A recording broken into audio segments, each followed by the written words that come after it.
Dengan Riza di sini ketemu lagi di kuliah kita pengantar akuntansi kuliah ke-8 mengenai siklus akuntansi tahap penyusunan laporan keuangan.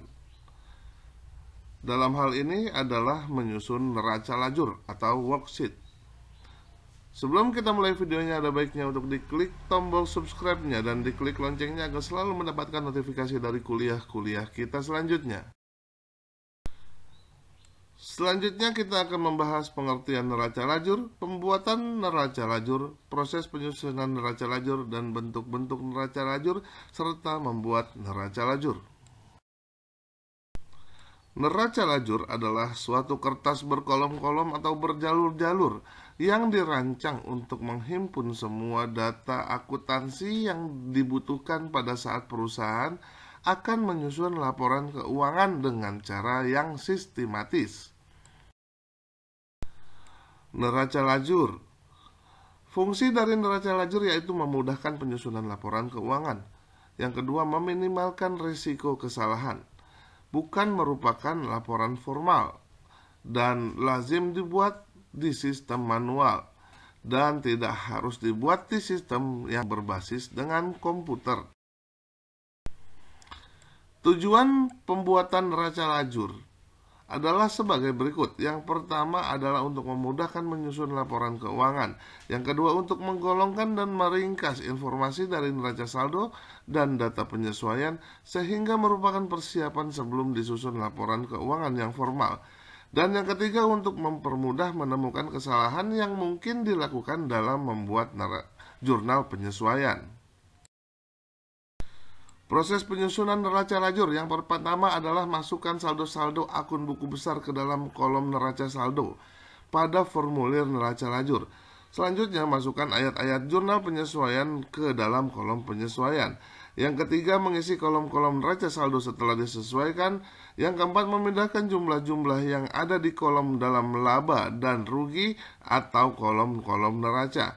Yang kelima adalah menjumlahkan kolom-kolom laba rugi dan kolom-kolom neraca, memasukkan angka laba bersih atau rugi bersih sebagai angka pengimbang ke dalam kedua pasang kolom di atas, dan sekali lagi menjumlahkan kolom-kolom tersebut. Dan pada kesimpulannya, neraca lajur tidak harus dibuat tetapi sangat membantu dalam penyusunan laporan keuangan. Berikut ini adalah bentuk-bentuk neraca lajur. Yang pertama ada neraca lajur 8 kolom. Yang kedua adalah neraca lajur 10 kolom. Ada neraca lajur 12 kolom dan ada neraca lajur 14 kolom. Untuk proses pembelajaran, neraca lajur yang lazim digunakan adalah neraca lajur 10 kolom dan 12 kolom. Neraca lajur 10 kolom terdiri dari 5 set kolom yang disusun berurutan sebagai berikut. Ada kolom neraca saldo, ada kolom jurnal penyesuaian, ada kolom neraca saldo setelah jurnal penyesuaian, ada kolom laba rugi, dan ada kolom neraca. Berikut ini adalah contoh dari neraca lajur 10 kolom. Neraca saldo atau trial balance adalah merupakan neraca sisa atau neraca percobaan di mana berisi daftar saldo akun-akun yang ada dalam buku besar perusahaan pada suatu saat tertentu. Neraca saldo merupakan titik awal yang baik untuk penyusunan laporan keuangan. Banyak dari jumlah yang dicantumkan di dalamnya dapat langsung disajikan ke dalam neraca atau laporan laba rugi dan laporan perubahan modal. Oleh karena itu, dari dalam neraca lajur, kolom neraca saldo ada di kolom pertama. Berikut ini adalah contoh kolom neraca saldo yang ada di dalam neraca lajur.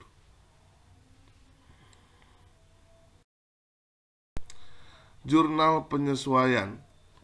Langkah selanjutnya untuk membuat neraca lajur adalah mengisi bagian kolom jurnal penyesuaian. Komponen jurnal penyesuaian ini terdiri dari 2 kolom, yaitu debit dan kredit. Letak dari kolom jurnal penyesuaian adalah di samping neraca saldo. Data yang diisikan di dalam kolom penyesuaian berasal dari transaksi penyesuaian yang terjadi dalam akhir periode. Transaksi penyesuaian ini terjadi akibat adanya perubahan saldo dalam akun tertentu yang membutuhkan pencatatan. Neraca saldo disesuaikan. Pada kolom neraca saldo disesuaikan menunjukkan neraca saldo setelah disesuaikan dengan jurnal penyesuaian. Saldonya sudah mencerminkan keadaan perusahaan yang sebenarnya. Angka-angka dalam kolom ini diperoleh dengan jalan menambah atau mengurangkan angka-angka yang terdapat dalam kolom jurnal penyesuaian dengan neraca saldo.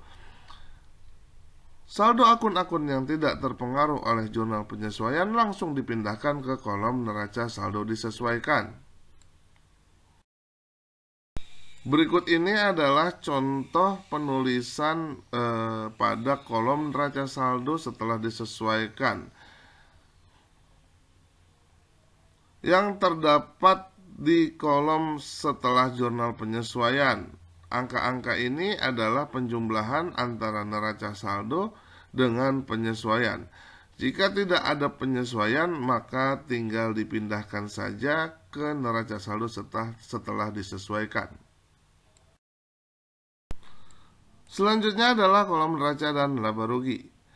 Kolom selanjutnya yang harus diisikan di dalam neraca lajur adalah komponen laba rugi. Jenis akun yang harus dimasukkan ke dalam laporan laba rugi adalah akun nominal. Saldo dari akun tersebut diperoleh dari nominal neraca saldo yang telah disesuaikan. Jenis akun lain yang dimasukkan ke dalam kolom laba rugi adalah pendapatan dan beban perusahaan. Pendapatan ini diperoleh dari transaksi yang berhubungan dengan pemasukan perusahaan dari kegiatan operasional, termasuk penjualan. Sedangkan jenis akun yang harus dimasukkan ke dalam kolom neraca adalah akun real. Saldo dari akun tersebut diperoleh dari nominal secara neraca saldo yang sudah disesuaikan juga. Berikut ini adalah contoh penulisan di kolom laba rugi.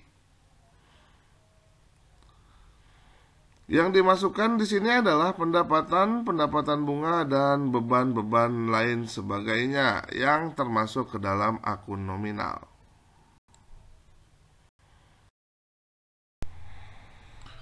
Dan berikut ini adalah kolom neraca. Yang diisi di dalam kolom neraca ini adalah akun-akun real.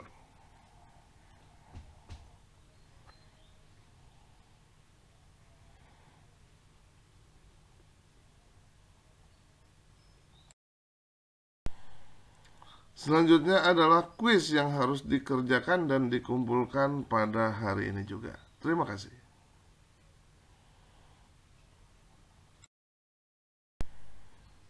The motivation, honesty is simplicity, which can lead you to success.